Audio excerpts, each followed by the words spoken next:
حضرت خضر علیہ السلام نے فرمایا، میں نے تم سے نہ کہا تھا کہ تم میرے ساتھ صبر و تحمل نہ کر سکو گے؟ موسیٰ علیہ السلام نے کہا، اب اس کے بعد اگر میں آپ سے کچھ پوچھوں تو پھر آپ مجھے اپنی صحبت میں اپنے ساتھ نہ رکھیے گا۔ لیجئے، اب تو آپ کو میری طرف سے پورا عذر مل گیا، یعنی اب تو میں نے آپ سے بہت کافی معذرت کر لی۔ پھر وہ دونوں آگے چلے، یہاں تک کہ ایک بستی والوں کے پاس پہنچے اور وہاں کے لوگوں سے کھانا مانگا تو انہوں نے ان دونوں کی مہمانداری کرنے سے انکار کر دیا۔ وہاں انہوں نے ایک دیوار پائی جو بس گرا ہی چاہتی تھی۔ حضرت خضر نے اس کو سیدھا کھڑا کر دیا۔ موسیٰ علیہ السلام نے کہا، اگر آپ چاہتے تو اس کام کی اجرت ہی لے لیتے۔ خضر علیہ السلام بولے، بس اب میرا اور آپ کا ساتھ ختم ہوا۔ لو، اب میں آپ کو ان باتوں کا مطلب اور حقیقت بتلائے دیتا ہوں جن پر آپ صبر نہ کر سکے۔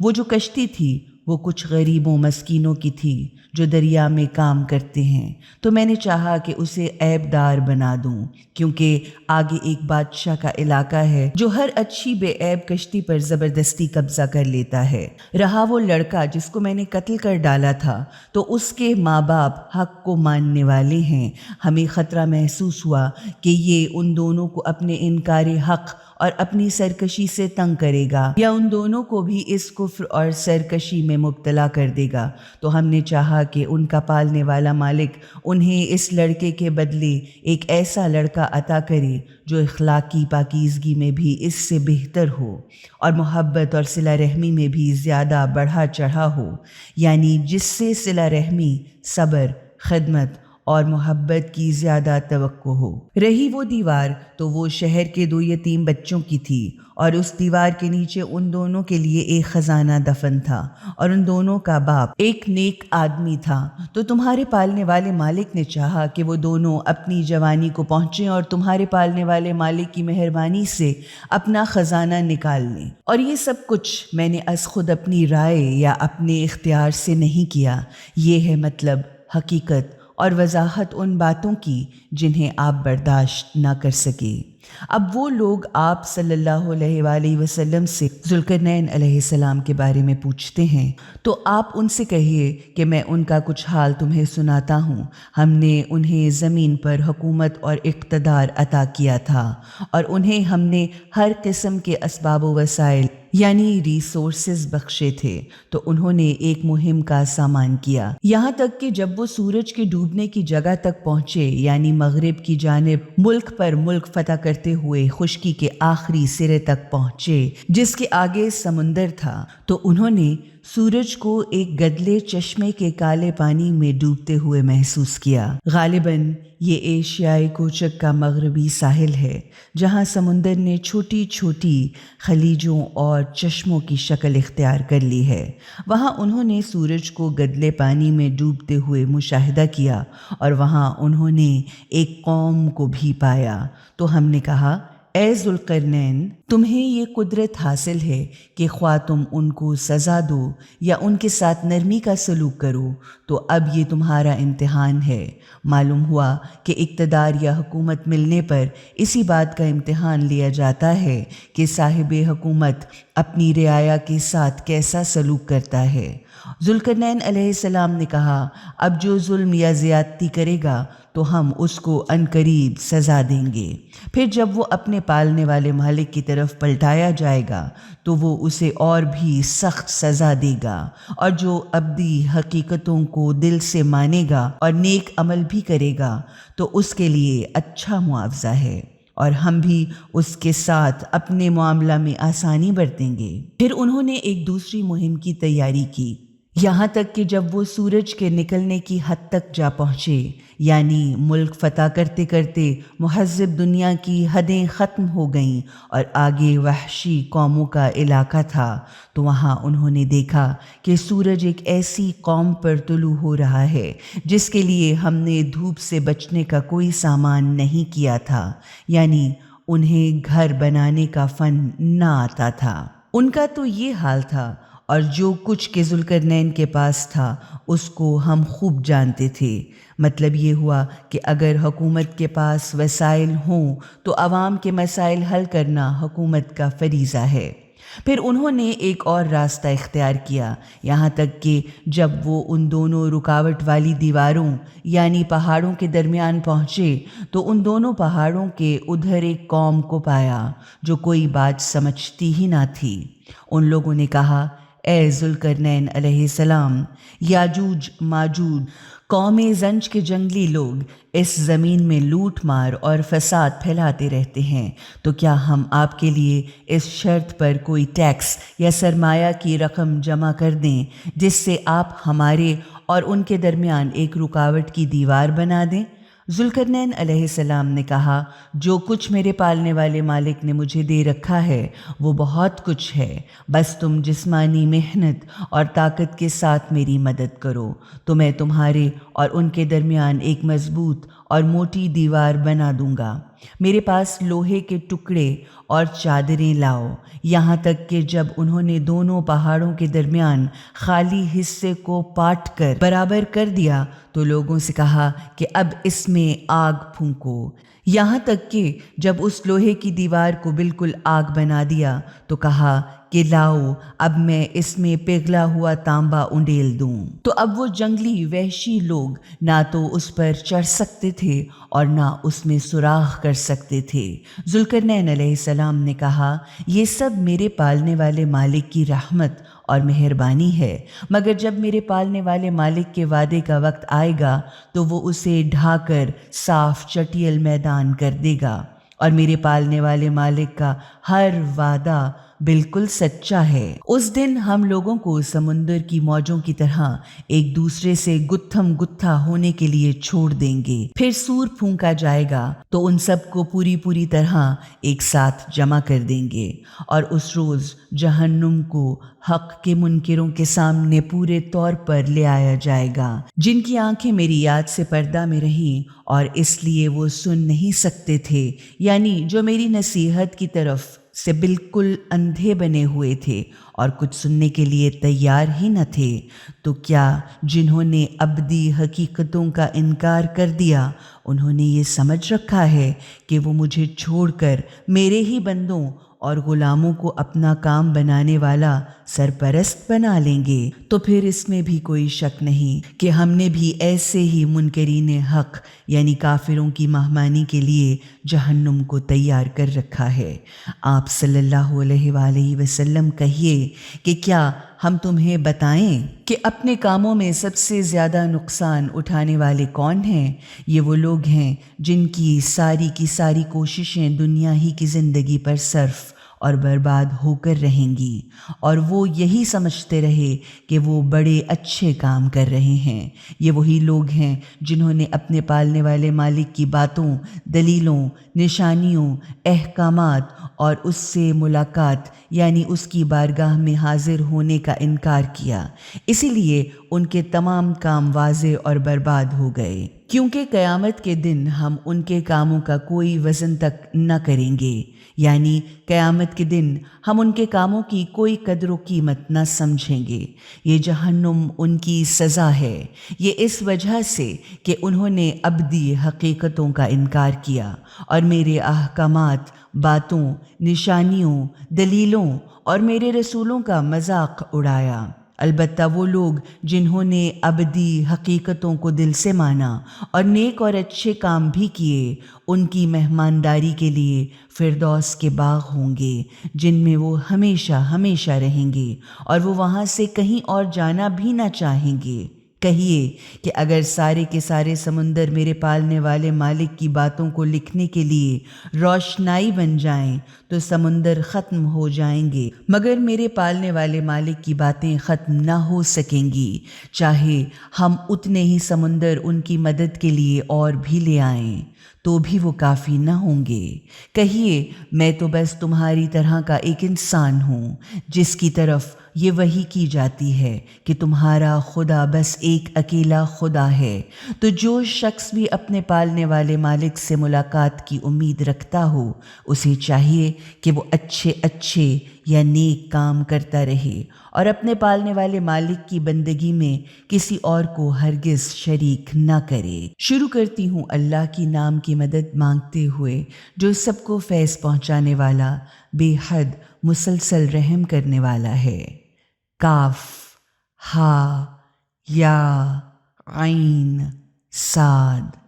یہ تذکرہ ہے آپ صلی اللہ علیہ وآلہ وسلم کے پالنے والے مالک کی رحمت کا، جو اس کے بندے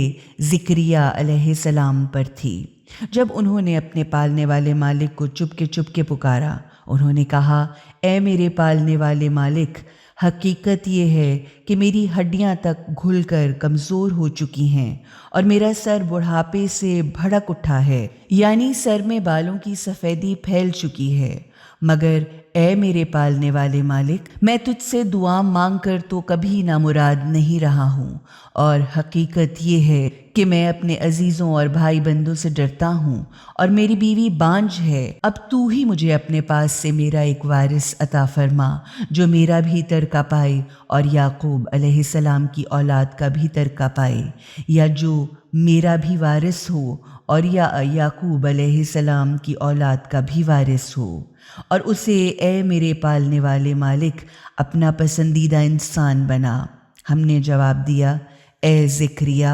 ہم تجھے ایک لڑکے کی خوشخبری دیتے ہیں جس کا نام یحییٰ ہوگا۔ اس سے پہلے ہم نے اس کا کوئی ہم نام پیدا ہی نہیں کیا۔ زکریہ نے پوچھا، اے میرے پالنے والے مالک، مگر میرا بیٹا ہوگا کیسے، جبکہ میری بیوی تو بانجھ ہے اور میں بڑھاپے کی انتہائی حد کو پہنچ کر بالکل سوکھ چکا ہوں؟ جواب ملا، ایسا ہی ہوگا۔ تمہارے پالنے والے مالک نے کہا ہے کہ یہ بات میرے لیے بالکل آسان ہے۔ آخر اس سے پہلے میں نے تمہیں نہیں پیدا کیا، جبکہ تم کوئی چیز تھے ہی نہیں۔ زکریہ علیہ السلام نے عرض کی، اے میرے پالنے والے مالک، میرے لیے کوئی نشانی مقرر فرما۔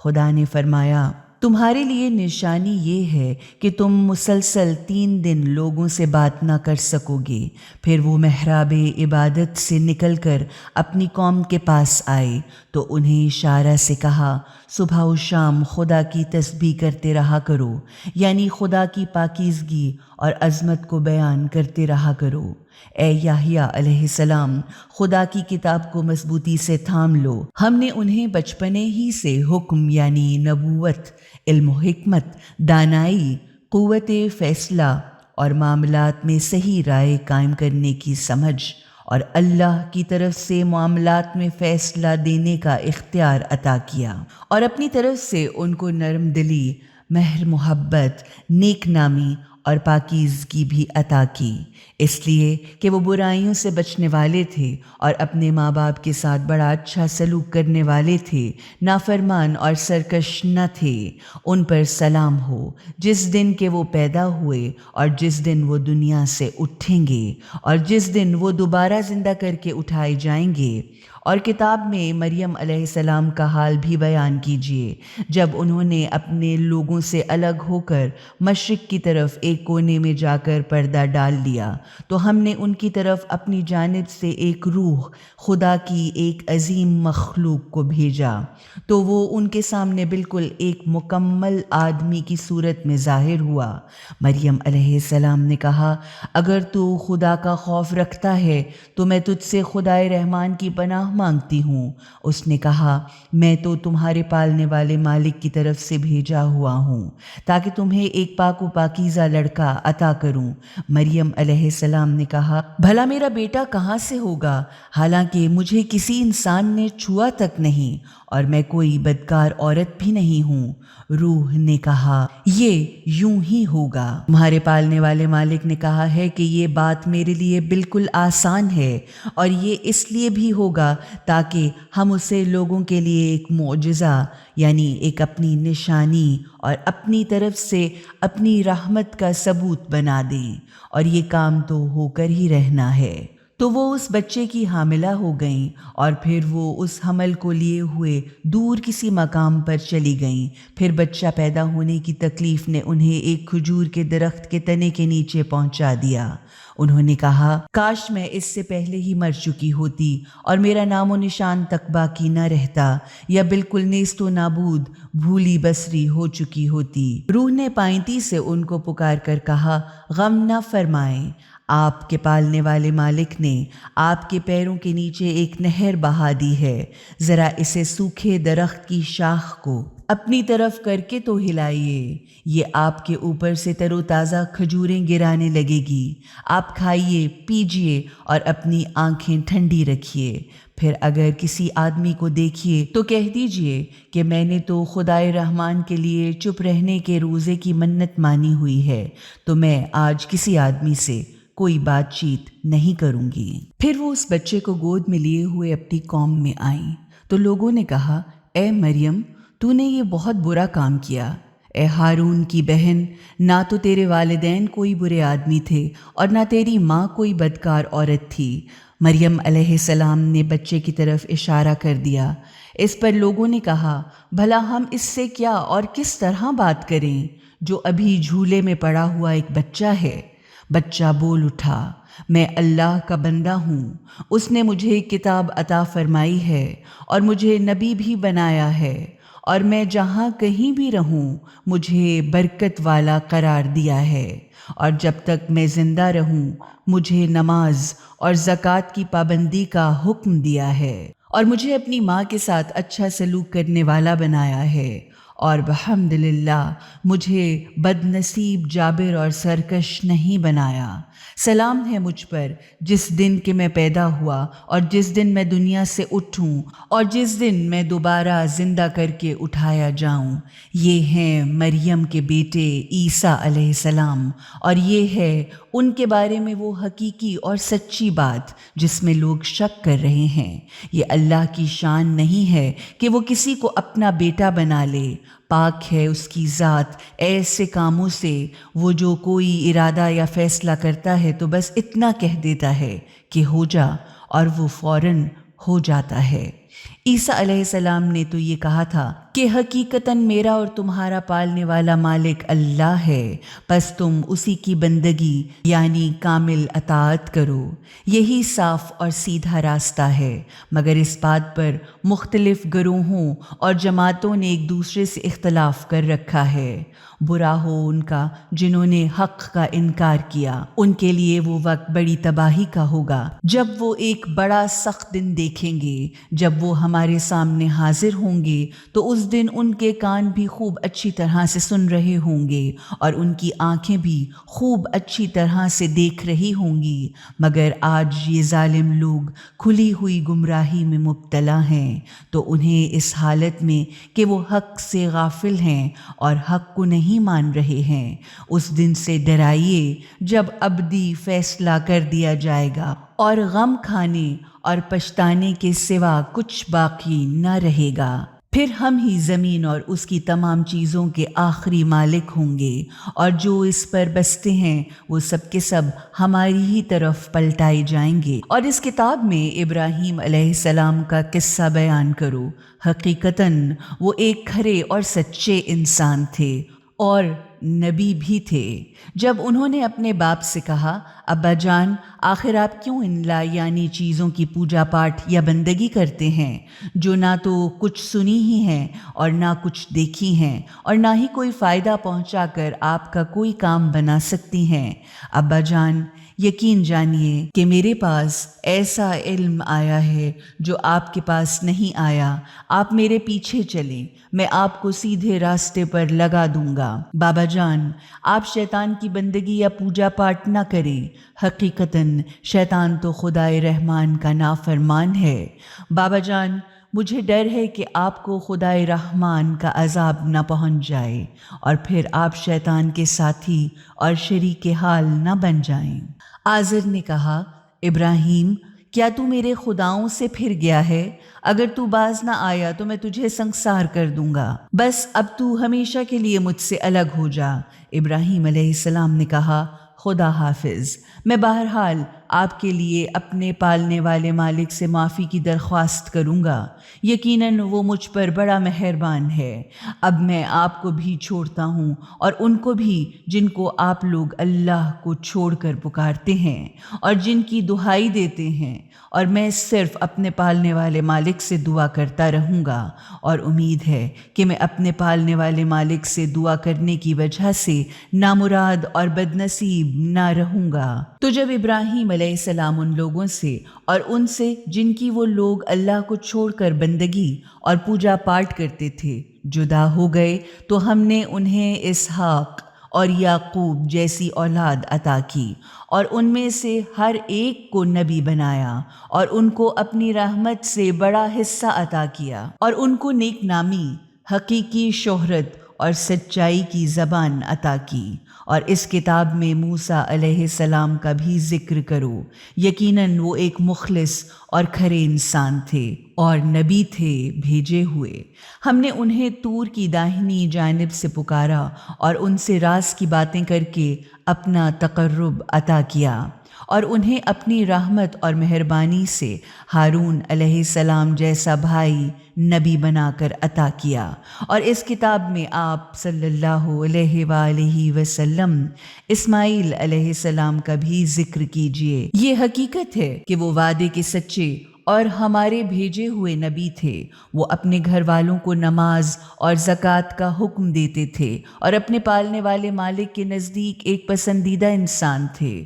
اور آپ صلی اللہ علیہ وآلہ وسلم اسی کتاب میں ادریس علیہ السلام کا بھی ذکر کیجیے۔ حقیقتاً وہ ایک سچے انسان اور ایک نبی تھے، اور ہم نے انہیں ایک اونچے مقام پر بلند کیا۔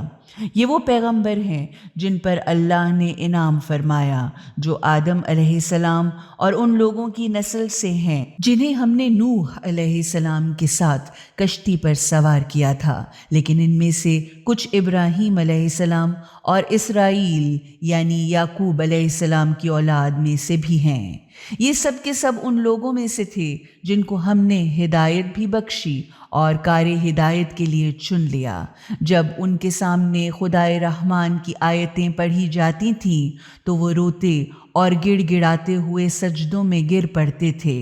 پھر ان کے بعد ان کی جگہ ایسے ناخلف لوگ آئے جنہوں نے نماز کو برباد کیا اور اپنے نفس کی خواہشوں کے پیچھے پیچھے چلتے رہے، تو یہ عن قریب اپنی گمراہی کا انجام بھگتیں گے، سوائے اس کے جو توبہ کر لے اور ابدی حقیقتوں کو مانتے ہوئے نیک کام کرے۔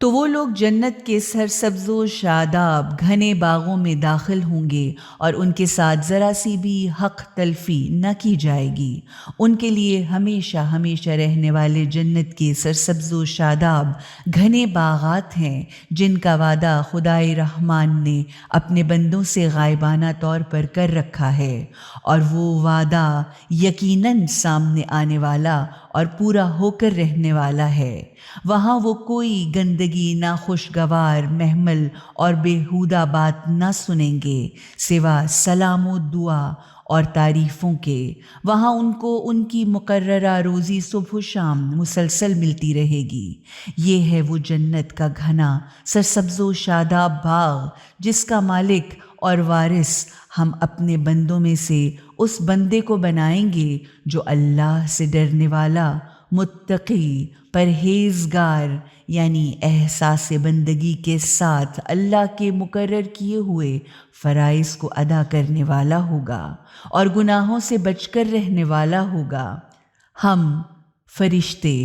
آپ صلی اللہ علیہ وآلہ وسلم کے پالنے والے مالک کے حکم کے بغیر نہیں اترا کرتے، کیونکہ اسی کے قبضے میں ہے جو کچھ کے ہمارے آگے ہے اور جو کچھ کے ہمارے پیچھے ہے اور جو کچھ اس کے درمیان ہے، غرض ہر چیز کا مالک وہی ہے، اور وہ تمہارا پالنے والا مالک کسی بھی چیز کو بھولنے والا نہیں۔ وہ زمین اور آسمان کا مالک ہے اور ان تمام چیزوں کا بھی جو آسمان اور زمین کے درمیان ہیں۔ اور آپ صلی اللہ علیہ وآلہ وسلم اسی کی بندگی یعنی عبادت یا کامل اطاعت کیجیے، اور اس کی بندگی اور اطاعت کے لیے ہر قسم کی مشکلات کو برداشت کیجیے۔ کیا آپ کے علم میں کوئی ایسی ہستی ہے جو اس کے ہم پایا، ہم نام یا ہم صفت ہو؟ اور انسان کہتا ہے کہ کیا واقعی جب میں مر جاؤں گا تو پھر ہمیشہ کے لیے زندہ کر کے باہر نکال لایا جاؤں گا؟ کیا انسان کو یاد نہیں آتا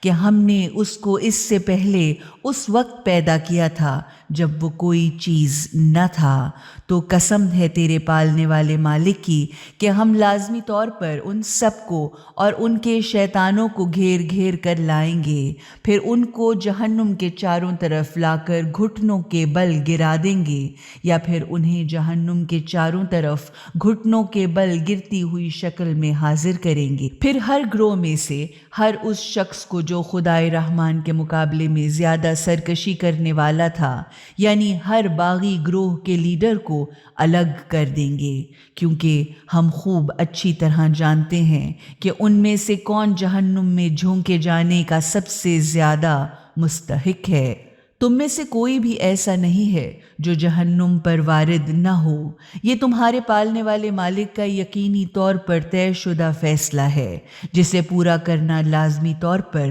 تمہارے مالک کی ذمہ داری ہے۔ پھر ہم ان لوگوں کو بچا لیں گے جو متقی، یعنی خدا سے ڈرتے ہوئے احساس بندگی کے ساتھ فرائض الہیہ کے ادا کرنے والے اور برائیوں سے بچتے رہنے والے تھے، اور ظالموں کو اسی جہنم میں گھٹنوں کے بل گرا ہوا چھوڑ دیں گے۔ اور جب ان لوگوں کے سامنے ہماری واضح اور کھلی ہوئی آیتیں پڑھی جاتی ہیں تو حق کے انکاری ان لوگوں سے کہتے ہیں جو ابدی حقیقتوں کو مانتے ہیں کہ بتاؤ، ہم دونوں گروہوں میں اچھے مکان، اعلیٰ مقام اور رونق محفل کے اعتبار سے کون بہتر ہے؟ یعنی کس کا گھر زیادہ بلند اور اعلیٰ ہے، اور کس کی محفلیں زیادہ شاندار اور پر رونق ہیں؟ حالانکہ ان سے پہلے کتنی ہی ایسی قومیں اور نسلوں کا ہم تیا پانچا کر چکے ہیں جو ان سے بھی کہیں زیادہ اچھے ساز و سامان اور ظاہری شان و شوکت کی مالک تھیں۔ ان سے کہہ دیجئے کہ جو شخص گمراہی میں مبتلا ہوتا ہے اسے سب کو فیض پہنچانے والا خدائے رحمان خوب ڈھیل پر ڈھیل دیا کرتا ہے اور زیادہ سے زیادہ عطا فرماتا ہے، یہاں تک کہ جب ایسے لوگ وہ چیز دیکھ لیتے ہیں جس کا ان سے وعدہ کیا گیا ہے، خواہ وہ دنیا کا عذاب ہو یا قیامت کی گھڑی ہو، تب انہیں معلوم ہو جاتا ہے کہ کس کا خانہ خراب اور گھر برباد ہے اور کس کے لشکر اور حمایتی بے حد کمزور ہیں۔ اس کے برعکس جنہوں نے ہماری ہدایت کو حاصل کیا تو اللہ ان کی ہدایت اور راست روی میں مزید ترقی عطا فرماتا ہے، اور باقی رہنے والی نیکیاں اور اچھے کام ہی تیرے پالنے والے مالک کے نزدیک جزا اور انجام کے لحاظ سے دنیاوی ساز و سامان اور شان و شوکت سے کہیں بہتر ہیں۔ کیا آپ صلی اللہ علیہ وآلہ وسلم نے اس شخص کو دیکھا جس نے ہماری باتوں، نشانیوں اور دلیلوں کا انکار کیا، اور اس نے کہا کہ مجھے مال اور اولاد کی نعمت تو ضرور مل جائے گی؟ کیا اسے غیب کی چھپی ہوئی باتوں کا علم ہو گیا ہے، یا اس نے خدائے رحمان سے کوئی عہد لے رکھا ہے؟ ہرگز ایسا نہیں، البتہ جو کچھ وہ بکتا ہے ہم اسے لکھ لیں گے اور اس کی سزا میں پورے طور پر خوب اچھی طرح سے اضافہ پر اضافہ کریں گے۔ اور جس ساز و سامان اور لا و لشکر کا یہ ذکر کر رہا ہے اس کے ہم ہی تو وارث ہیں اور آخری مالک ہوں گے۔ رہا یہ تو یہ کسی دنیاوی ساز و سامان یا لا و لشکر کے بغیر اکیلا ہمارے سامنے حاضر ہوگا۔ اصل میں ان لوگوں نے اللہ کو چھوڑ کر اپنے اپنے بہت سے خدا بنا رکھے ہیں تاکہ وہ ان کی قوت، عزت اور شان و شوکت کا باعث ہوں، مگر ایسا ہرگز نہ ہوگا، بلکہ وہ سب جھوٹے خدا خود ان کی پوجا پاٹ اور بندگی سے انکاری ہو جائیں گے، بلکہ الٹے ان کے مخالف بن جائیں گے۔ جیسے وہ مثال ہے کہ جن پر تکیہ تھا وہی پتے ہوا دینے لگے۔ کیا تم نے دیکھا نہیں کہ ہم نے حق کے منکروں پر شیاطین چھوڑ رکھے ہیں جو انہیں حق کے خلاف خوب خوب اکساتے، ابھارتے، بھڑکاتے اور حرکت میں لاتے رہتے ہیں؟ تو تم ان کی سزا میں جلدی نہ کرو، ہم خود ان کی حرکتیں شمار کر رہے ہیں، یعنی ہم گن گن کر ان کے دن پورے کر رہے ہیں۔ مطلب یہ ہے کہ ہم خود ان کے دن گن رہے ہیں، پھر قیامت کے دن ہم احساس بندگی کے ساتھ برائی سے بچتے ہوئے ہمارے فرائض کو ادا کرنے والے متقین کو خدائے رحمان کی طرف اکٹھا کر کے مہمانوں کی طرح سواریوں پر لائیں گے، اور ان مجرموں کو پیاسے جانوروں کی طرح ہانک ہانک کر جہنم کی طرف لے جائیں گے۔ انہیں کسی کی سفارش کرنے کا کوئی اختیار نہ ہوگا سوائے اس کے جسے خدائے رحمان کی طرف سے یہ عہدہ حاصل ہو چکا ہو۔ وہ کہتے ہیں کہ خدائے رحمان نے کسی کو اپنا بیٹا بنا لیا ہے۔ ارے یہ تم کیسی بری اور بیہودہ بات گھڑ لائے ہو۔ قریب ہے کہ اس سے آسمان پھٹ پڑے اور زمین شک ہو جائے اور پہاڑ کانپتے ہوئے ٹکڑے ٹکڑے ہو کر زمین پر گر پڑیں، اس بات پر کہ انہوں نے خدائے رحمان کے لیے بیٹا ہونے کا دعویٰ کیا ہے، حالانکہ یہ بات کسی طرح بھی خدائے رحمان کی شایان شان یا اس کی شان کے مناسب نہیں کہ وہ کسی کو اپنا بیٹا بنائے، کیونکہ زمین و آسمان کے اندر کوئی چیز نہیں مگر یہ کہ اسے خدائے رحمان کی بارگاہ میں ایک غلام کی حیثیت میں حاضر ہونا ہے، کیونکہ وہ سب کو گھیر کر احاطہ کیے ہوئے ہے اور اس نے ان کو خوب اچھی طرح سے گن رکھا ہے یا ان کا خوب اچھی طرح سے جائزہ لے رکھا ہے، اور وہ سب کے سب قیامت کے دن اس کی بارگاہ میں فردن فردن بالکل اکیلے حاضر ہوں گے۔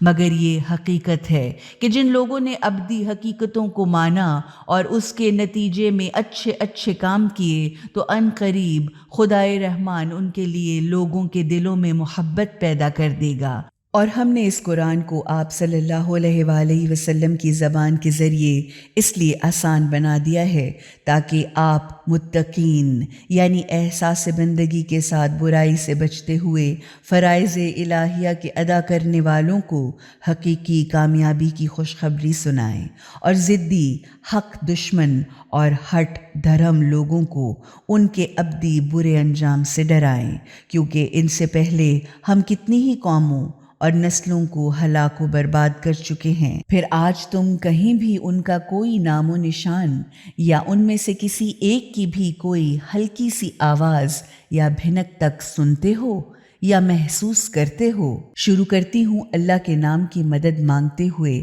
جو سب کو فیض پہنچانے والا، بے حد مسلسل رحم کرنے والا ہے۔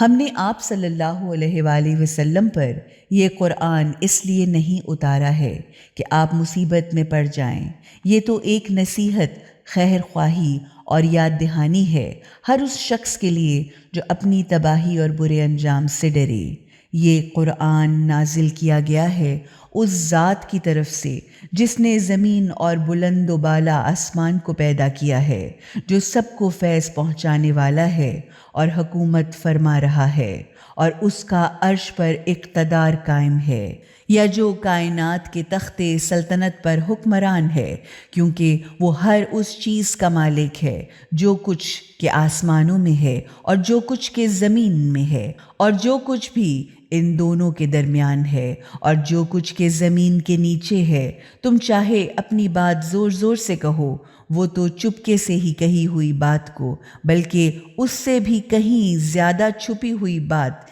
یعنی نیتوں، دلوں کے ارادوں،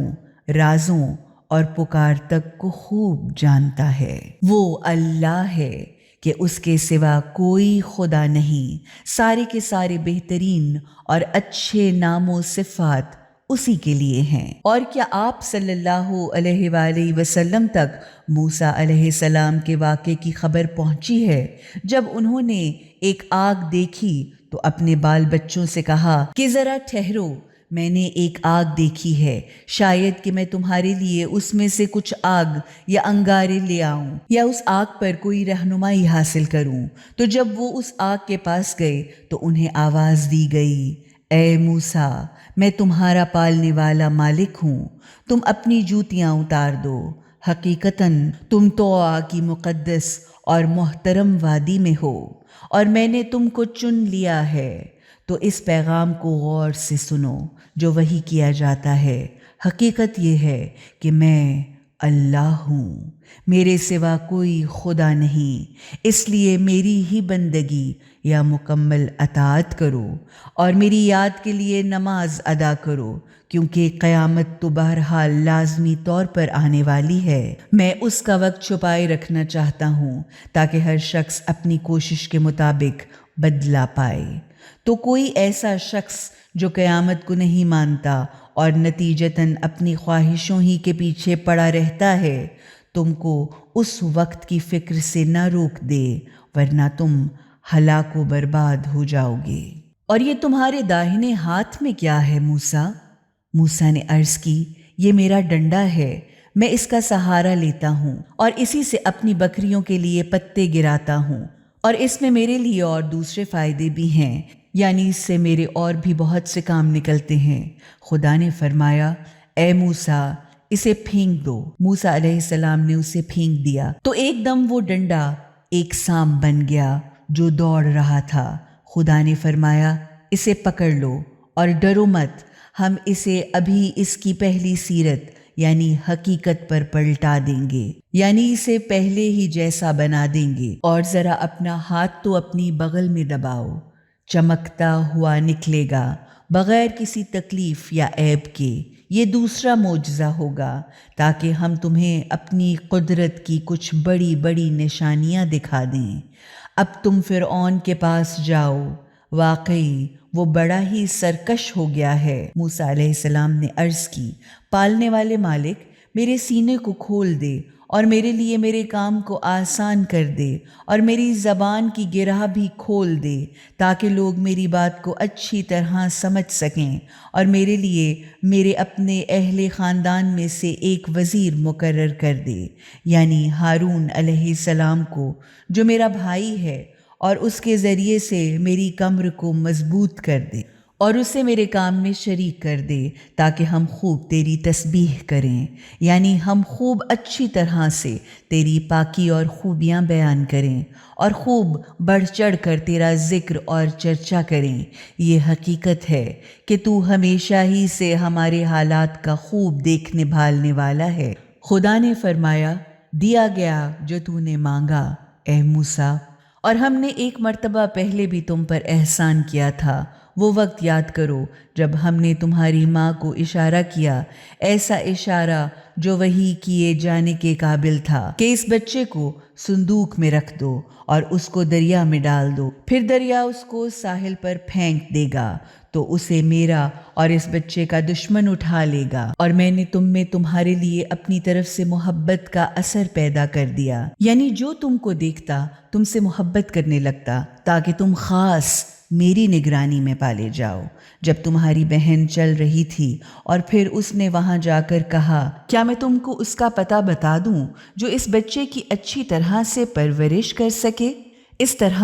ہم نے پھر تمہیں تمہاری ہی ماں کے پاس لوٹا دیا تاکہ ان کی آنکھیں ٹھنڈی رہیں اور وہ رنجیدہ نہ ہوں۔ پھر تم نے ایک آدمی کو قتل کر ڈالا تو ہم نے تم کو اس غم سے بھی نجات دی، پھر تمہارا پورے طور پر امتحان لیا، یعنی تمہیں مختلف امتحانات سے گزارا، تو اس دوران تم کئی سال مدین والوں میں رہے۔ پھر اے موسیٰ، اب تم ٹھیک اپنے وقت معین پر ہماری خاص تقدیر کے فیصلے پر ادھر آ گئے۔ غرض، اب میں نے تم کو اپنے کام کا بنا لیا ہے، یعنی میں نے تمہیں خود اپنے کام کے لیے تیار کیا ہے، سو جاؤ تم اور تمہارا بھائی میری نشانیوں کے ساتھ، اور دیکھو مجھے یاد کرنے میں سستی نہ کرنا۔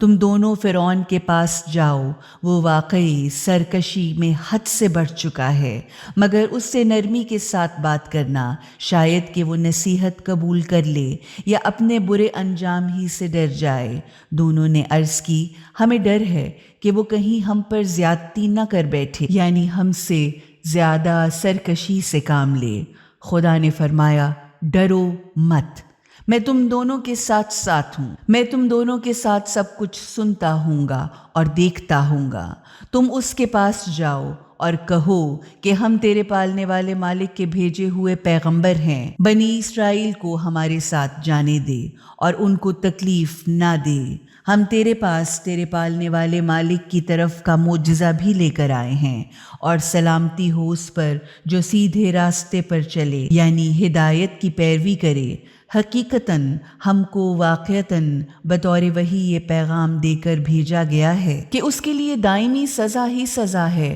جو حق کو جھٹلائے اور اس سے منہ موڑ لے۔ فرعون نے پوچھا، اے موسیٰ، تم دونوں کا پالنے والا مالک ہے کون؟ موسیٰ نے جواب دیا، ہمارا پالنے والا مالک وہ ہے جس نے ہر چیز کو اس کا وجود بخشا ہے، پھر اس کی رہنمائی بھی کی ہے، یعنی اس کو اس کی منزل مقصود تک پہنچانے کا سامان بھی کیا ہے۔ فرعون نے پوچھا، اچھا تو پھر جو نسلیں گزر چکی ہیں ان کا کیا بنا؟ موسیٰ علیہ السلام نے کہا، ان کا علم میرے پالنے والے مالک کے پاس ایک کتاب میں محفوظ ہے، اور میرا پالنے والا مالک نہ تو چوکتا بھٹکتا ہے اور نہ کچھ بھولتا بھالتا ہے۔ وہ وہی ہے جس نے تمہارے لیے زمین کا فرش بچھایا اور تمہارے چلنے کے راستے بنائے اور اوپر سے پانی بھی برسایا، پھر ہم نے اس سے مختلف اقسام کی طرح طرح کی نباتات کے جوڑے نکالے تاکہ کھاؤ اور اپنے جانوروں کو پھر چراؤ۔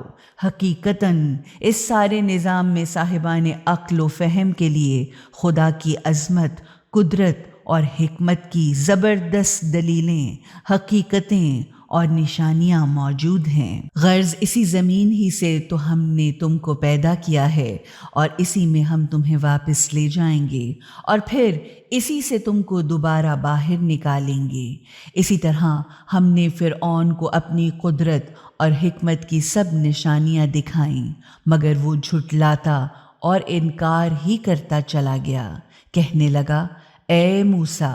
کیا تم ہمارے پاس اس لیے آئے ہو کہ ہمیں اپنے جادو کے زور پر ہمارے ہی ملک سے نکال باہر کرو؟ اچھا تو پھر ہم بھی تمہارے مقابلے پر ویسا ہی جادو لائیں گے جیسا تم لائے ہو۔ ہمارے اور اپنے درمیان ایک وعدہ کا وقت مقرر کر لو کہ کب اور کہاں مقابلہ کرو گے، جس کے خلاف پھر نہ ہم کچھ کریں اور نہ تم۔ ایسی جگہ پر مقابلہ ہو جو کھلے میدان کے سامنے درمیان میں ہو۔ موسیٰ علیہ السلام نے کہا، تمہارے لیے اس وعدے کا دن تمہارے جشن اور زینت والا دن ہے، اور یہ کہ دن چڑھے لوگ جمع کر لیے جائیں۔ تو فرعون نے پلٹ کر اپنی ساری مکاریاں، بدماشیاں اور ہتھ کنڈے جمع کر لیے اور پھر مقابلہ پر اتر آیا۔ موسیٰ علیہ السلام نے کہا، وائے ہو تم پر، اللہ پر جھوٹی تہمتیں اور الزامات نہ لگاؤ، ورنہ وہ اپنے عذاب سے تمہارا تیا پانچا کر ڈالے گا، کیونکہ جس نے بھی جھوٹ گھڑا وہ ہمیشہ لازمی طور پر نامراد و ناکام ہوا۔ اس پر ان میں آپس میں جھگڑا ہونا شروع ہو گیا، اور پھر وہ چپ کے مشورے کرنے لگے۔ پھر بولے کہ یقیناً یہ دونوں تو محض جادوگر ہیں، یہ چاہتے ہیں کہ اپنے جادو کے زور پر تمہیں تمہارے ملک سے نکال باہر کریں اور تمہارے اعلیٰ مثالی شاندار طریقہ زندگی کا خاتمہ کر ڈالیں۔ تو تم اپنی ساری تدبیریں اور تیاریاں مکمل کر لو، یا تم سب مل کر اپنے فن کے اظہار کا انتظام کرو اور پھر صف بندی کر کے مقابلہ پر آ جاؤ، اس لیے کہ آج جو غالب رہا وہی جیت گیا۔ جادوگروں نے کہا، موسیٰ تم پھینکتے ہو یا پہلے ہم پھینکیں؟ موسیٰ علیہ السلام نے کہا، چلو تم ہی پھینکو۔ تو ایک دم سے ان کی رسیاں اور لکڑیاں موسیٰ کے خیال میں ان کے جادو کے زور سے دوڑتی ہوئی محسوس ہونے لگیں۔ موسیٰ علیہ السلام بھی اپنے دل میں ڈرنے لگے۔ ہم نے کہا، ڈرو مت، یقیناً تم ہی جیتو گے، اور پھینک دو وہ جو تمہارے داہنے ہاتھ میں ہے۔ وہ ان ساری چیزوں اور سوانگ کو جو انہوں نے بنا رکھے ہیں ہڑپ کر جائے گا۔ یہ جو کچھ بھی بنا لائے ہیں وہ تو صرف جادوگر کا فریب اور ایک ترکیب ہے، اور جادوگر کہیں جائے کبھی حقیقی معنی میں کامیاب نہیں ہوتا، خواہ وہ کیسی ہی شان و شوکت سے کیوں نہ آئے۔ آخرکار سارے کے سارے جادوگر سجدے میں گر پڑے اور پکار اٹھے، مان لیا ہم نے ہارون اور موسیٰ کے پالنے والے مالک کو۔ فرعون نے کہا، ارے تم نے میری اجازت ملنے سے پہلے ہی مان لیا؟ تو یقیناً یہی تمہارا گروہ ہے جس نے تمہیں جادو سکھایا ہے۔ تو اب تو میں تمہارے ہاتھوں اور پیروں کو مخالف سمتوں سے کٹواؤں گا اور پھر لازمی طور پر تمہیں کھجور کے درختوں پر سولی پر چڑھاؤں گا۔ پھر تمہیں پتہ چل جائے گا کہ ہم دونوں میں سے کس کی سزا سخت اور ہمیشہ رہنے والی ہے۔ جادوگروں نے جواب دیا، ہم ہرگز تجھے ان کھلی ہوئی واضح دلیلوں، حقیقتوں اور روشن نشانیوں پر ترجیح نہیں دیں گے جو ہمارے پاس آ چکی، اور نہ اس ذات پر تجھے ترجیح دیں گے جس نے ہمیں پیدا کیا ہے۔ تو کر ڈال جو کچھ تجھے کرنا ہے، تو زیادہ سے زیادہ ہماری دنیاوی زندگی کو ختم کر سکتا ہے۔ حقیقتاً ہم نے تو اپنے پالنے والے مالک کو مان لیا ہے تاکہ وہ ہمارے گناہوں اور خطاؤں کو اور اس جادوگری کو جس پر تو نے ہمیں مجبور کیا تھا معاف کر دے، اور اللہ تو کہیں بہتر اور کہیں زیادہ پائیدار ہے۔ حقیقت یہی ہے کہ جو اپنے پالنے والے مالک کے سامنے مجرم ہونے کی حالت میں آئے گا، اس کے لیے تو جہنم ہی جہنم ہے، جس میں وہ نہ تو جیے ہی گا اور نہ مرے گا، یعنی نہ تو وہاں وہ جی سکے گا اور نہ ہی مر سکے گا۔ اور جو اس کی بارگاہ میں مومن ہونے کی حالت میں آئے گا، اس نے نیک اعمال بھی انجام دیے ہوں، تو یہ وہ لوگ ہیں جن کے لیے بڑے اونچے اونچے درجے ہیں، یعنی جاویدانی زندگی والے سدا بہار جنتوں کے گھنے اور سرسبز و شاداب باغات ہیں جن کے نیچے نہریں بہہ رہی ہوں گی، ان میں وہ ہمیشہ ہمیشہ رہیں گے۔ یہ صلہ اور انعام ہے اس کا جو پاک باز رہا ہو، یعنی پاکیزہ فکر عمل اختیار کر لے۔ پھر ہم نے موسیٰ علیہ السلام پر وحی بھیجی کہ اب راتوں رات میرے بندوں کو لے کر روانہ ہو جا اور ان کے لیے سمندر کے اندر عصا مار کر خشک راستہ بنا لو، نہ تو تمہیں پیچھا کر کے پکڑے جانے والوں کا کوئی خوف ہونا چاہیے اور نہ سمندر سے کسی نقصان کا خطرہ۔ فرعون نے اپنی فوجوں کے ساتھ ان کا پیچھا کیا تو سمندر نے ان کو ایسا ڈھانپ لیا جیسا کہ ڈھانپا جانا چاہیے تھا، یعنی بہت ہی بری طرح سے ڈبو کر رکھ دیا۔ غرض فرعون نے اپنی قوم کو گمراہ کیا اور انہیں سیدھا اور صحیح راستہ نہ دکھایا۔ اے بنی اسرائیل، ہم نے تو تمہیں تمہارے دشمن سے نجات دی اور طور کے دائیں جانب تم سے اپنی شریعت اور ہدایت عطا کرنے کا وعدہ کیا، اور تم پر من و سلوہ بھنی ہوئی بٹیروں کا تازہ گوشت اتارا۔ لو کھاؤ ہمارا دیا ہوا پاک و نفیس رزق، اور اسے کھا کر اس کے بارے میں سرکشی اور زیادتی نہ کرو، ورنہ تم پر میرا غضب نازل ہوگا، اور جس پر میرا غضب اترا وہ تو لازمی طور پر گر کر ہی رہا، یعنی وہ ہلاک و برباد ہوا۔ اور حقیقتاً میں تو بڑا ہی معاف کرنے والا ہوں اس کو جو برائی سے توبہ کر لے، ابدی حقیقتوں کو دل سے مان لے اور نیک اعمال کرے، اور پھر سیدھے راستے یعنی ہدایت پر قائم رہے۔ اے موسیٰ، آخر کس چیز کے سبب تم جلد بازی سے کام لے کر اپنی قوم کو چھوڑ آئے؟ موسیٰ علیہ السلام نے عرض کی، وہ لوگ میرے پیچھے پیچھے آ رہے ہیں اور میں تو جلدی کر کے آپ کی خدمت میں اس لیے حاضر ہو گیا ہوں کہ آپ مجھ سے خوش ہو جائیں۔ خدا نے فرمایا، ہم نے تمہارے آ جانے کے بعد تمہاری قوم کا امتحان لے لیا اور سامری نے انہیں گمراہ کر دیا۔ غرض موسیٰ علیہ السلام سخت غصے میں افسوس کرتے ہوئے اپنی قوم کی طرف پلٹے اور قوم میں آ کر کہا، ارے میری قوم کے لوگوں، کیا تمہارے پالنے والے مالک نے تم سے اتنا اچھا وعدہ نہیں کیا تھا کہ تمہیں شریعت اور بہترین طریقہ زندگی کی تعلیم عطا فرمائے گا؟ کیا اتنی سی مدت تمہارے لیے بہت لمبی ہو گئی؟ یا ارادتاً تم نے یہی چاہا کہ تمہارے پالنے والے مالک کا غیظ و غضب تم پر اترے؟ تو کیا اس لیے تم نے مجھ سے وعدہ خلافی کی؟ انہوں نے جواب دیا، ہم نے از خود اپنی طرف سے آپ سے کوئی وعدہ خلافی نہیں کی،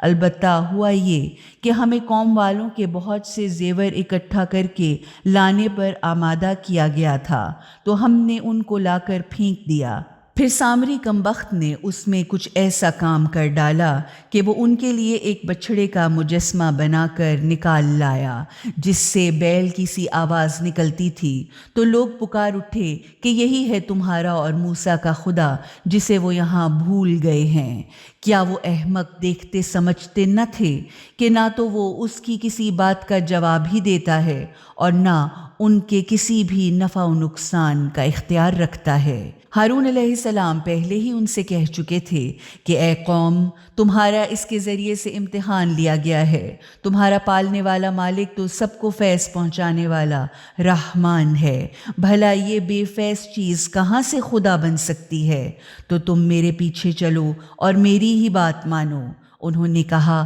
ہم تو اسی کو پوچھتے رہیں گے جب تک کہ موسیٰ علیہ السلام ہمارے پاس واپس نہ آ جائیں۔ موسیٰ علیہ السلام قوم کو ڈانٹنے کے بعد ہارون علیہ السلام سے مخاطب ہو کر بولے، اے ہارون، تم نے جب یہ دیکھ ہی لیا تھا کہ وہ گمراہ ہو رہے ہیں تو پھر تم کو کس چیز نے روکا تم میرے پیچھے پیچھے نہ چلے آئے؟ تو کیا تم نے بھی میرے حکم کی مخالفت کی؟ ہارون نے کہا، اے میرے ماں جائے بھائی، میری داڑھی نہ پکڑیے اور نہ میرے سر کے بال کھینچیے۔ مجھے تو بس اس بات کا ڈر تھا کہ آپ کہیں گے کہ تم نے بنی اسرائیل میں پھوٹ ڈال دی اور میری بات کا خیال تک نہ کیا۔ موسیٰ علیہ السلام نے کہا، اے سامری، تیرا کیا معاملہ ہے؟ اس نے جواب دیا، میں نے ایسی چیز دیکھی تھی جو ان لوگوں کو نہیں دکھائی دی، تو میں نے خدا کے بھیجے ہوئے فرشتے کے قدم کے نیچے سے ایک مٹھی مٹی لے لی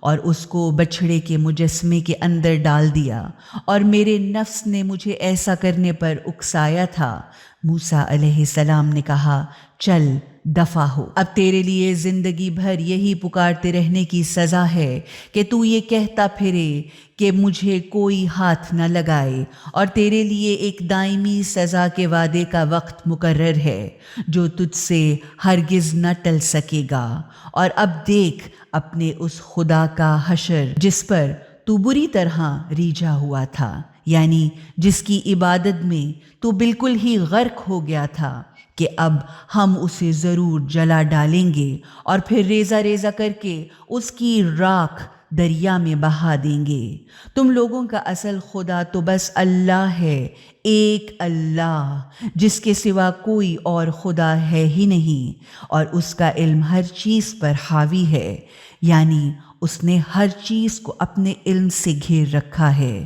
اس طرح ہم پچھلے گزرے ہوئے حالات کی کچھ خبریں تمہارے سامنے بیان کرتے ہیں، اور اس طرح ہم نے خاص اپنے طرف سے ایک ذکر یعنی درس نصیحت اور یاد دہانی تمہیں عطا کی ہے۔ اب جو کوئی بھی اس سے منہ موڑے گا تو وہ قیامت کے دن ایک بھاری گناہ کا بوجھ اٹھائے گا، جس کی سزا میں وہ ہمیشہ ہمیشہ رہے گا، اور ان کے لیے قیامت کے دن اس گناہ کا بوجھ سخت تکلیف دہ بوجھ ثابت ہوگا۔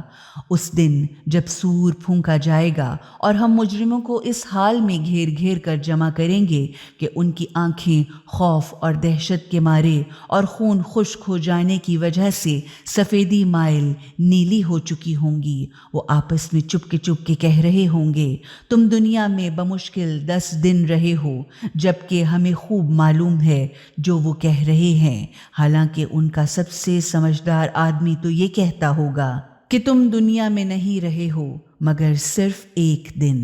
وہ لوگ آپ صلی اللہ علیہ وآلہ وسلم سے پہاڑوں کے متعلق پوچھتے ہیں تو آپ کہہ دیجئے کہ میرا پالنے والا مالک قیامت کے دن ان کو سرما یا دھول بنا کر اڑا دے گا اور انہیں بالکل چٹیل میدان بنا دے گا، جس میں نہ پھر تمہیں کوئی نہ ہمواری یا کوئی بل نظر آئے گا اور نہ کوئی بلندی۔ اس دن سب کے سب پکارنے والے کی پکار پر سیدھے چلے آئیں گے اور ذرا سی بھی کوئی اکڑ مکڑ نہ دکھا سکیں گے، اور ساری کی ساری آوازیں خدائے رحمان کے سامنے دب کر رہ جائیں گی۔ پھر تم سوا قدموں کی چاپ یا ذرا سی سرسراہٹ کے کچھ بھی نہ سنو گے۔ اس دن کوئی سفارش کام نہ آئے گی سوائے اس کے کہ جسے خدائے رحمان نے سفارش کرنے کی اجازت دے دی ہو اور جس کی بات سننا وہ پسند فرمائے، کیونکہ وہ لوگوں کا اگلا پچھلا دنیا اور آخرت کا سب حال از خود جانتا ہے اور دوسروں کا علم ان کے تمام حالات پر حاوی نہیں ہے، یعنی دوسروں کو ان کا پورا علم حاصل نہیں ہے۔ اس دن لوگوں کے سر اس حی و قیوم یعنی زندہ و کائنات کو قائم رکھنے والی ذات کے سامنے جھک گئے ہوں گے اور وہ قطعی ناکام و نامراد ہوا جس نے کسی ظلم کا بوجھ اٹھایا ہوگا۔ اور جو شخص نیک عمل کرے اور ساتھ ساتھ وہ مومن یعنی ابدی حقیقتوں کو ماننے والا بھی ہو تو اس کو نہ تو کسی ظلم یا زیادتی کا کوئی خطرہ ہوگا اور نہ اس کے اجر میں کسی کمی کا کوئی خوف ہوگا۔ اس طرح ہم نے اس قرآن کو نہایت فصیح و بلیغ یعنی بات کو بالکل ٹھیک ٹھیک مناسب ترین اور حسین ترین الفاظ معنی اور پیرایا میں بالکل واضح بنا کر اتارا ہے۔ نیز اس میں طرح طرح سے خدائی عذاب کی خبریں، ڈراوے اور تنبیہیں سنائی ہیں تاکہ شاید یہ لوگ غلط راستہ پر چلنے سے بچیں یا ان پر اس نصیحت اور خیر خواہی کا کچھ اثر پیدا ہو یا اس طرح ان میں سمجھ بوجھ اور ہوش و حواس کے کچھ آثار پیدا ہوں۔ غرض بلند و بالا برتر و اعلیٰ ہے اللہ کی ذات جو کائنات کا حقیقی بادشاہ اور حقیقی مالک ہے۔ اور دیکھیے قرآن کو پڑھنے میں جلدی نہ کیا کیجیے جب تک کہ اس کی وحی مکمل نہ ہو جائے، اور دعا کیا کیجیے کہ اے پالنے والے مالک میرے علم میں اضافہ فرما۔ اور اس سے پہلے ہم نے آدم علیہ السلام سے بھی ایک عہد و پیمان لیا تھا مگر وہ بھول گئے یا ان سے غفلت ہو گئی اور ہم نے ان میں ارادہ کی مضبوطی یعنی عزم کو نہ پایا۔ اور یاد کرو وہ وقت جب ہم نے فرشتوں سے کہا تھا کہ آدم کو سجدہ کرو تو ان سب کے سب نے سجدہ کر لیا سوائے ابلیس کے کہ اس نے سجدہ کرنے سے انکار کر دیا۔ اس پر ہم نے آدم علیہ السلام کو بتا دیا کہ اے آدم یہ تمہارا اور تمہاری بیوی کا حقیقی دشمن ہے، تو کہیں ایسا نہ ہو کہ یہ تم دونوں کو جنت سے نکلوا دے اور تم مشقت کی مصیبت میں پڑ جاؤ۔ یہاں تو تمہیں آرام ہی آرام ہے کہ یہاں نہ تو تم بھوکے ننگے رہتے ہو اور نہ یہاں پیاس اور دھوپ تمہیں ستاتی ہے، لیکن شیطان نے آدم کو بہکا ہی دیا، یعنی شیطان نے آدم علیہ السلام کے دل میں وسوسے ڈالے اور کہا اے آدم کیا میں تمہیں ہمیشہ کی زندگی حاصل ہونے والا درخت بتا دوں جس سے ایسی لازوال سلطنت حاصل ہوتی ہے جو کبھی کمزور یا پرانی نہیں ہوتی؟ تو ان دونوں نے اس درخت کا پھل کھا لیا۔ نتیجہ یہ ہوا کہ ان کے چھپانے کے اعضاء ان پر ظاہر ہو گئے، یعنی جنت کا لباس اتر گیا، تو لگے وہ دونوں اپنے آپ کو جنت کے پتوں سے ڈھانکنے۔ غرض آدم علیہ السلام نے اپنے پالنے والے مالک کا کہنا نہ مانا اور صحیح طریقہ عمل سے بھٹک گئے۔ پھر ان کے پالنے والے مالک نے انہیں عزت دے کر مقبول بنا لیا اور ان کی توبہ قبول کر لی اور ان کو صحیح راستہ دکھا دیا اور فرمایا تم دونوں انسان اور شیطان یہاں سے ایک ساتھ اترو، تم سب ایک دوسرے کے دشمن رہو گے۔ اب اگر میرے پاس سے تمہیں کوئی ہدایت پہنچے تو جو کوئی میری ہدایت کی پیروی کرے گا تو وہ نہ تو گمراہ ہوگا، نہ کوئی تکلیف اٹھائے گا اور نہ محروم رہے گا، اور جو میری یاد اور نصیحت سے منہ کو موڑ لے گا تو اس کے لیے تنگ، سخت اور بے اطمینان زندگی ہوگی، اور قیامت کے دن تو ہم اسے اندھا اٹھائیں گے۔ وہ کہے گا اے میرے پالنے والے مالک تو نے حشر میں کیوں مجھے اندھا اٹھایا حالانکہ میں تو آنکھوں والا تھا؟ ارشاد ہوگا ہاں، جس طرح ہماری باتوں، دلیلوں اور نشانیوں کو جو تیرے پاس آئی تھیں تو نے بھلا دیا تھا، اسی طرح آج تو بھی بھلایا جا رہا ہے۔ اس طرح ہم ہر حد سے گزرنے والے اور اپنے پالنے والے مالک کی باتوں، دلیلوں اور نشانیوں کو نہ ماننے والوں کو سزا دیں گے، کیونکہ یہ حقیقت ہے کہ آخرت کی سزا ہے بڑی ہی سخت، دیر پا اور پائیدار۔ کیا ان کو اس واضح سبق سے بھی کوئی ہدایت یا رہنمائی نہ ملی کہ ان سے پہلے کتنی ہی قوموں اور نسلوں کو ہم ہلاک و برباد کر چکے ہیں، جن کے رہنے کے گھروں میں یہ چلتے پھرتے ہیں۔ در حقیقت اس میں بہت سی دلیلیں اور نشانیاں ہیں ان لوگوں کے لیے جو عقل سلیم رکھتے ہیں۔ اگر تیرے پالنے والے مالک کی طرف سے پہلے ہی ایک بات طے نہ کر دی گئی ہوتی اور امتحان کی مہلت کی ایک مدت مقرر نہ ہوتی تو اب تک ضرور ان کا فیصلہ چکا دیا جاتا یا اب تک ان پر خدا کا عذاب آ چکا ہوتا۔ تو آپ صلی اللہ علیہ وآلہ وسلم ان کی باتوں پر صبر کیجیے اور اپنے پالنے والے مالک کی حمد و تعریف کے ساتھ نماز پڑھتے رہیے۔ سورج کے نکلنے سے پہلے اور غروب ہونے سے پہلے اور رات کے کچھ اوقات میں بھی نماز پڑھا کیجیے اور دن کے کناروں یا حصوں میں بھی، شاید اس طرح آپ صلی اللہ علیہ وآلہ وسلم خوش رہیں اور ہرگز نگاہ اٹھا کر بھی ان بہت سے لوگوں کو نہ دیکھیے جن کو ہم نے دنیا کی زندگی کی زیب و زینت اور شان و شوکت دے رکھی ہے، کیونکہ وہ تو ہم نے ان کا امتحان لینے کے لیے انہیں دی ہے، اور تیرے پالنے والے مالک کا دیا ہوا حلال رزق تو کہیں بہتر اور کہیں زیادہ باقی رہنے والا ہے۔ اپنے گھر والوں کو نماز کی تلقین کیجیے اور خود بھی صبر و برداشت کے ساتھ اس کی پابندی کیجیے۔ ہم آپ سے روزی نہیں مانگتے بلکہ ہم ہی آپ کو روزی دے رہے ہیں، اور اچھا انجام تقوی کے ساتھ وابستہ ہے۔ پھر وہ لوگ کہتے ہیں کہ آخر ہمارے پاس اپنے پالنے والے مالک کی طرف سے کوئی ثبوت کیوں نہیں لاتے؟ تو کیا آیا نہیں ان کے پاس کھلا ہوا ثبوت اس کا جو گزشتہ کتابوں میں ہے؟ اگر ہم انہیں اس قرآن کے نازل ہونے سے پہلے ہی کسی عذاب سے ہلاک کر ڈالتے تو وہ کہتے کہ اے پالنے والے مالک، آخر تو نے ہمارے پاس اپنا کوئی پیغمبر کیوں نہ بھیج دیا کہ اس طرح ذلیل و خوار ہونے سے پہلے ہی ہم تیری باتوں، آیتوں اور ہدایتوں کی پیروی کر لیتے۔ آپ صلی اللہ علیہ وآلہ وسلم ان سے فرما دیں کہ ہر ایک اپنے انجام کے انتظار میں ہے، لہٰذا تم بھی انتظار کرو۔ عنقریب تمہیں معلوم ہو جائے گا کہ کون سیدھے اور صحیح راہ والے ہیں اور کون وہ ہیں جنہوں نے سیدھا راستہ پا لیا۔